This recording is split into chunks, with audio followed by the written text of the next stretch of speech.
Hello friends.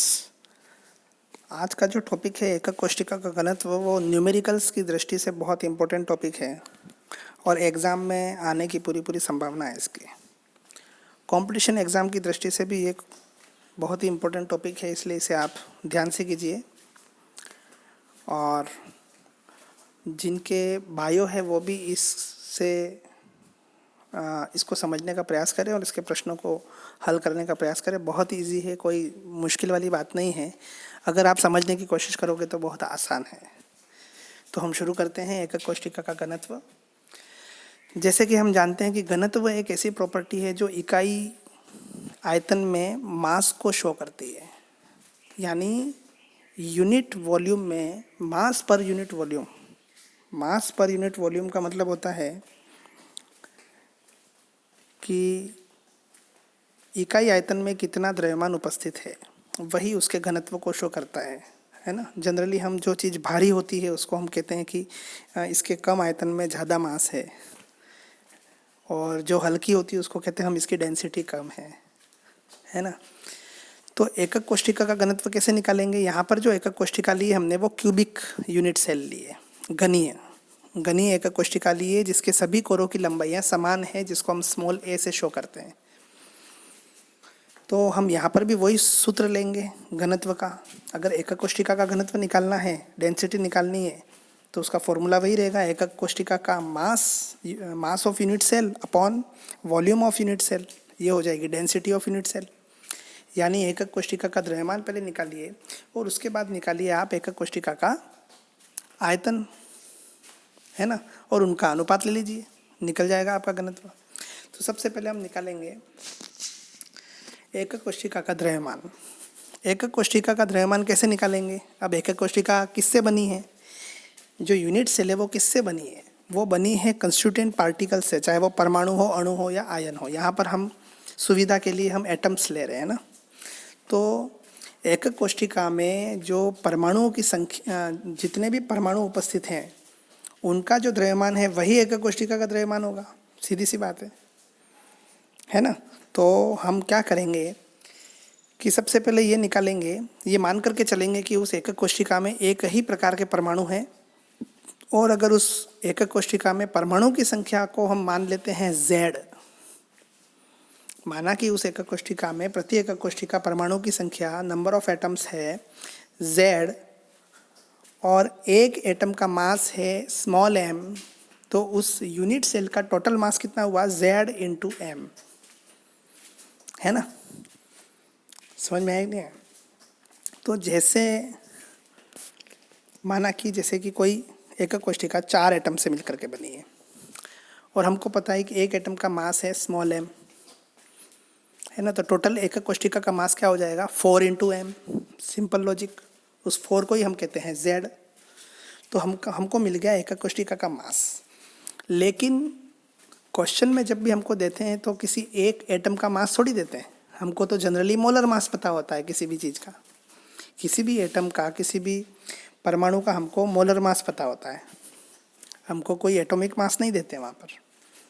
और atomic mass भी हम लेते हैं तो U में लेते हैं, AMU या U में लेते हैं। अब यहाँ पर हम, अगर हमको मोलर मास दिया हो तो क्या हम उससे एक परमाणु का मास निकाल सकते हैं? बिल्कुल निकाल सकते हैं। मोलर मास क्या होता है? जैसे सोडियम है, तो सोडियम का मोलर मास कितना है? 23 ग्राम, 23 ग्राम इसका मोलर मास है ना। 23 ग्राम मोल, सोडियम के एक मोल का मास उसका मोलर मास कहलाता है, और वो मोलर मास हमेशा ग्राम में होता है। ठीक है। तो क्या सोडियम के मोलर मास 23 ग्राम का मतलब क्या है? सोडियम के मोलर मास 23 ग्राम का मतलब है कि सोडियम के 6.022 इंटू 10⁻23 एटम्स का मास है 23 ग्राम। तो सोडियम के एक एटम का मास कितना हुआ? 23 अपॉन 6.022 इंटू 10⁻23, ये हुआ। तो अगर हमको कैपिटल M दे रखा है तो हम उस कैपिटल M के अंदर एवोगाद्रो संख्या का भाग लगा करके हम उसके एक एटम का मास निकाल सकते हैं। तो यहीं पर हम ये फॉर्मूला यूज़ कर रहे हैं। तो स्मॉल हम एक एटम का मास स्मॉल m जो है उसको कैसे निकालेंगे, कैपिटल M मोलर मास के अंदर एवोगाद्रो संख्या का भाग लगाकर। ठीक, ये निकल गया एकक कोशिका का मास। अब हम देखते हैं एकक कोशिका का volume, volume of unit cell. हम जानते हैं ये घनी एकक कोशिका है, और घनी एकक कोशिका का किसी घन का आयतन क्या होता है, क्यूब का वॉल्यूम क्या रहता है, भुजा इंटू भुजा इंटू भुजा, ए क्यूब हो जाएगा, ए इंटू ए क्यूब हो जाएगा। ठीक है, अब हम इन दोनों जो राशियाँ जो हमने निकाली उसको फॉर्मूले में रखेंगे। एकक कोशिका का मास क्या हो गया, z इंटू एम की वैल्यू रखी m upon N A upon Avogadro number, Avogadro संख्या। तो हमारे पास जो घनत्व का सूत्र आ गया फाइनली वो ये आ गया, d equal to z into capital M upon a cube N A. z क्या है, प्रति एकक कोशिका परमाणुओं की संख्या, number of atoms per unit cell. Capital M क्या है, मोलर मास, जिस एटम से वो एकक कोशिका बनी है, जिस एलिमेंट के एटम से वो एकक यूनिट सेल बनी है उसका मोलर मास। ए क्या है, ए है उसके कोर की लंबाई, अक्ष की लंबाई ए स्मॉल ए, और एन ए क्या है, एवोगाद्रो नंबर, जिसकी वैल्यू हमको पता है कांस्टेंट है, ये तो 6.023 इंटू या 6.022, अलग अलग बुक्स में अलग अलग लेते हैं, 6.022 इंटू 10⁻23। तो ये नीचे शो कर रखा है, कौन सी चीज़ किसको शो कर रही है, आप इसको, ये है, कभी कभी एग्जाम में सीधा भी आ जाता है कि एकक कोशिका के घनत्व का सूत्र व्युत्पन्न कीजिए, तब हमको इस तरीके से इसको निकालना है। अब हम इस पर आधारित कुछ क्वेश्चंस करेंगे। सबसे फर्स्ट क्वेश्चन है, एक एलिमेंट है उसका मोलर मास दे रखा है 2.7 इंटू 10⁻² किलोग्राम पर मोल, इसमें यूनिट पर भी ध्यान देना आप। यह 405 पिकोमीटर 405 पिकोमीटर लंबाई की भुजा वाली स्मॉल ए दे रखा है, घनी एकक कोशिका बनाता। यदि उसकी डेंसिटी 2.7 इंटू 10⁻³ किलोग्राम मीटर पर मीटर क्यूब है तो घनी एकक कोशिका की प्रकृति क्या है। घनी एकक कोशिका की प्रकृति यानी वो सिंपल क्यूबिक है, बीसीसी है या एफसीसी है, कैसे पता लगेगी। पहली बात है क्वेश्चन पूछ क्या रहा है, क्वेश्चन को ध्यान से पढ़ो, कभी भी कोई भी क्वेश्चन आए तो उसको 2 बार पढ़ो कि पूछना क्या चाह रहा है। ये पूछ रहा है कि एकक कोशिका की प्रवृत्ति क्या है, बीसीसी है, एफसीसी है, सिंपल क्यूबिक है, यानी प्रिमिटिव आद्य घनी है, कैसी है। तो हम कैसे पता लगाएंगे, number of atoms per unit cell से हम पता लगाएंगे कि वो कैसी है। अगर सिंपल क्यूबिक हुई, मतलब ये क्या कहते हैं, प्रिमिटिव यूनिट सेल हुई, तो उसके अंदर एटम्स पर यूनिट सेल कितना आएगा 1, एफसीसी हुई तो 4, बीसीसी हुई तो 2। तो हम z निकाल लें, z से पता लग जाएगा कि वो किस प्रकार की यूनिट सेल है। तो कोई भी न्यूमेरिकल का को सॉल्व करने का तरीका क्या है कि क्वेश्चंस में दे क्या रखा है, फिर क्वेश्चंस पूछ क्या रहा है, एक तो कुछ जानकारी उसने दी होगी और वो कुछ पूछ रहा होगा, उनमें क्या रिलेशन है, बस वो रिलेशन निकाल लीजिए आप। अब सीधा हम यहाँ पर डेंसिटी d हमको दे रखा है, molar mass m capital M दे रखा है, कोर की लंबाई a दे रखी है, लेकिन वो जो a दे रखी है वो पिकोमीटर में दे रखी है, जबकि डेंसिटी के अंदर मीटर है, तो हमको इसको मीटर में बदलना पड़ेगा।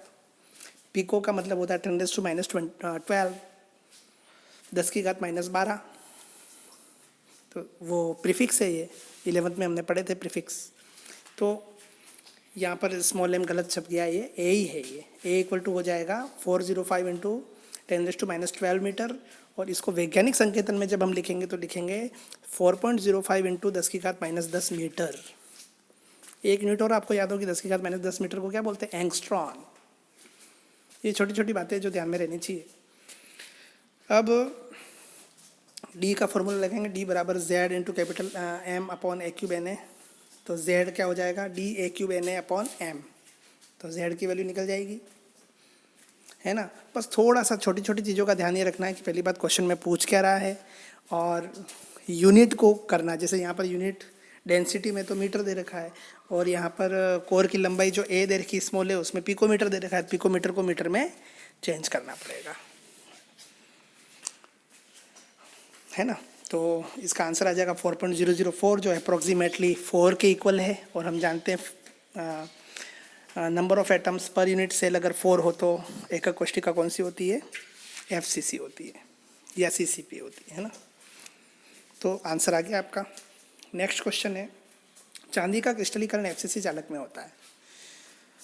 यदि इसकी एकक कोशिका के कोरों की लंबाई यानी स्मॉल है 4.07 इंटू 10⁻⁸ सेंटीमीटर और डेंसिटी 10.5 ग्राम पर सेंटीमीटर क्यूब हो तो चांदी का परमाणविक द्रव्यमान ज्ञात कीजिए। परमाणविक द्रव्यमान यानी मोलर मास निकाल लिए। डेंसिटी दे रखी है, सबसे पहले देखिए हमको दे क्या रखा है, डी दे रखा है 10.5 है ना, ए दे रखा है 4.07 इंटू 10⁻⁸ सेंटीमीटर, सब सेंटीमीटर में, डी भी सेंटीमीटर में। डी और ए की यूनिट सेम होनी चाहिए, ध्यान रखना। डी के अंदर जो लेंथ की यूनिट है वही ए की यूनिट होनी चाहिए, ठीक है। एवोगाद्रो नंबर जो है वो कांस्टेंट है, हम जानते हैं। और जेड हम निकालेंगे एफसीसी के लिए, जेड कितना होता है? 4 होता है। बचा क्या? कैपिटल एम, कैलकुलेशन से निकल जाएगा। क्या आएगा आंसर? 106.57 ग्राम पर मोल, जो कि हम जानते हैं लगभग 106.107 के करीब करीब सिल्वर का मोलर मास होता है। लेकिन हमने कैलकुलेशन से इसको प्रूव किया कि इसका यही मोलर मास होगा, तो ये भी हो जाएगा। नेक्स्ट क्वेश्चन है आपका, नायोबियम का क्रिस्टलीकरण बीसीसी स्ट्रक्चर में होता है यदि इसका घनत्व डी बराबर 8.55 ग्राम पर सेंटीमीटर क्यूब हो तो इसके परमाणु द्रव्यमान 93 यू का प्रयोग करके परमाणु त्रिज्या ज्ञात कीजिए। बहुत शानदार क्वेश्चन है। देखो इसमें अपने को, मैंने आपको कल भी कहा था कि ये बहुत सारे क्वेश्चन अपने को एनसीईआरटी में से मिले हैं, और एनसीईआरटी के और बहुत सारे क्वेश्चन ऐसे जिनसे हमको नॉलेज मिलता है। क्वेश्चन से नॉलेज मिलता है, आंसर से नहीं, क्वेश्चन से। ये ओरिजिनल बात है, इसमें कोई भी फेंकालॉजी नहीं है। आपको एक नॉलेज हुआ कि नायोबियम का क्रिस्टलीकरण वास्तव में बीसीसी में होता है, तो अपने को एक नॉलेज मिला कि नायोबियम बीसीसी में होता है क्रिस्टलाइज। तो आप क्वेश्चन से भी आप बहुत सारा अपना जनरल नॉलेज बढ़ा सकते हैं। अब जैसे इससे पहले वाले क्वेश्चन में था कि चांदी का क्रिस्टलीकरण एफसीसी में होता है, तो वो हकीकत में होता है, तो अपने को नॉलेज मिला कि सिल्वर का जो क्रिस्टलाइजेशन होता है वो एफसीसी में होता है। ये एक नॉलेज हमको एक्वायर करना है, जहाँ से मिले जैसे मिले हमको एक्वायर करना है।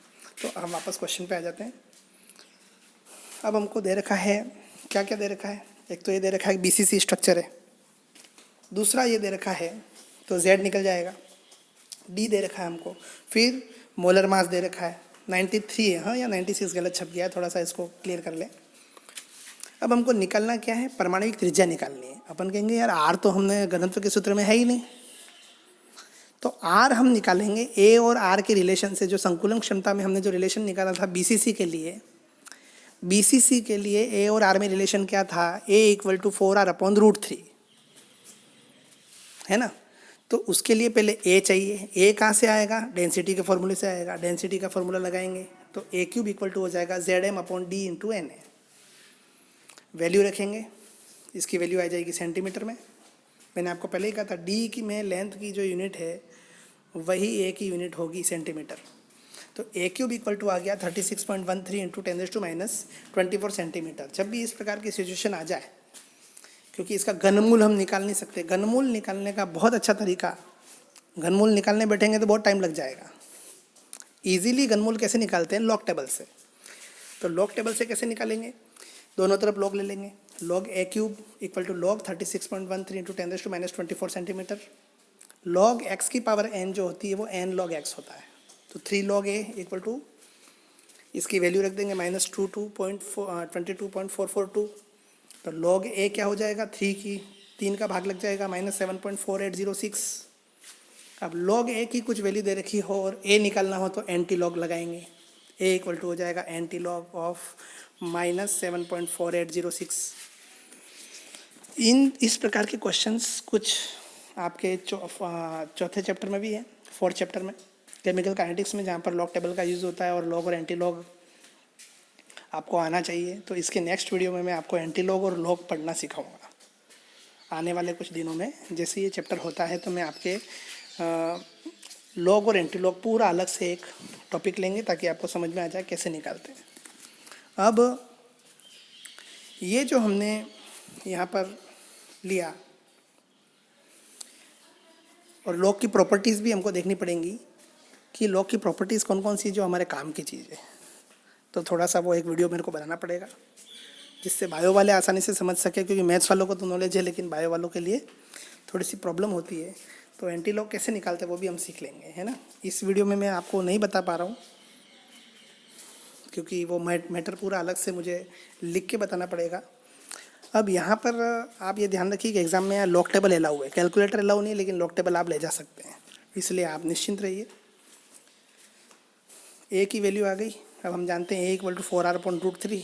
इस फॉर्मूले का यूज़ करके आर निकल जाएगा, जो कि वैल्यू आई 143.06 × 10⁻12 मीटर। अब इस घनत्व से रिलेटेड कुछ क्वेश्चन हैं जो कि अपन ने ऊपर किए, सारे क्वेश्चंस बहुत सारे।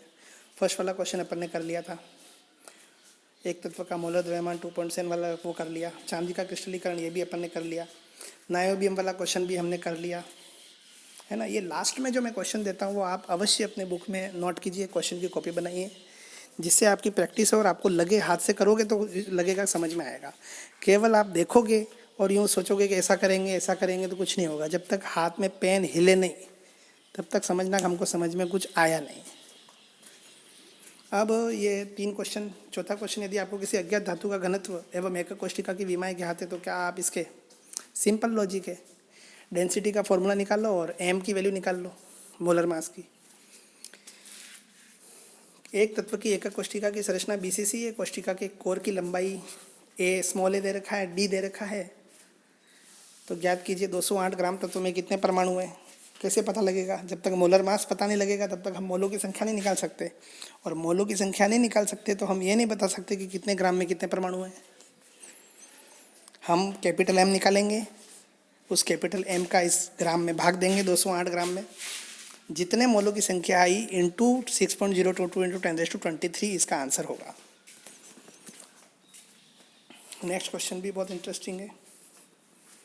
एक्स किरण विवर्तन के अध्ययन से पता चला तांबा 3.608 × 10⁻8 कोर कोष्ठिका कोर के साथ, यानी a दे रखा है, FCC दे रखा है, तो Z भी पता हो गया, D भी पता हो गया, तो कैपिटल M निकालना है। और तांबे का आप जानते हो क्या होता है, कॉपर जिंक 63.5 के करीब आएगा, 63.5 ग्राम पर मोल के करीब आएगा। और अंतिम क्वेश्चन सीधा सीधा भी आ सकता है कि किसी एक घनी एकक कोष्ठिका के घनत्व का सूत्र व्युत्पन्न कीजिए। तो ये कुछ क्वेश्चंस हैं, आप अपने कॉपी में नोट कीजिए, मुकाबला कीजिए। क्वेश्चन से भागिए मत, न्यूमेरिकल से अक्सर बच्चे भागते हैं, विशेषकर बायो के बच्चे। आप इसके पीछे लठ लेके पड़ जाइए। ऐसा कोई क्वेश्चन नहीं है जो आप नहीं कर सकते हो, सारे कर सकते हो। ज़रूरत है दिमाग लगाने की, ठंडे दिमाग से सोचने की और विचार करने की। लेसन के अंत में मैं आपको लॉग टेबल और ये भी बताऊंगा कि जो अपन ने एजम्पशन लिया था कि निबिड़ संकुलित परमाणु की संख्या अगर n हो तो चतुष्फल की रिक्तियों की संख्या 2n क्यों होती है और अष्टफल की रिक्तियों की संख्या n क्यों होती है, ये भी मैं आपको प्रूव करके बताऊंगा। लेकिन वो थ्योरी के हिसाब से, ये नोट्स के हिसाब से मैं इसलिए पढ़ा रहा हूँ क्योंकि बच्चे अक्सर वीडियो तो देखते हैं यूट्यूब पर, लेकिन उनके पास नोट्स और क्वेश्चंस अवेलेबल नहीं होते हैं। मैं जो आपको क्वेश्चंस दे रहा हूँ उनकी विशेषता ये है, हर टॉपिक से रिलेटेड आपको नोट्स भी मिल रहे हैं, आपको समझने भी मिल रहा है, और क्वेश्चंस जो हैं उनमें पिछले साल बोर्ड में आए हुए क्वेश्चंस भी सम्मिलित हैं। तो आपको पता लग जाएगा किस प्रकार के क्वेश्चंस बोर्ड में आते हैं और क्या उनका अभी तक आने का प्रोसेस रहा है। तो आपको पता लग जाएगा कि इम्पोर्टेंट ज़्यादा क्या है, जिस टॉपिक में ज़्यादा बोर्ड के क्वेश्चन दिखे वो ज़्यादा इम्पोर्टेंट है। ये सीधा सा, तो आप इसकी प्रैक्टिस करें और कोई प्रॉब्लम हो तो मुझे लिख करके बताएं। धन्यवाद।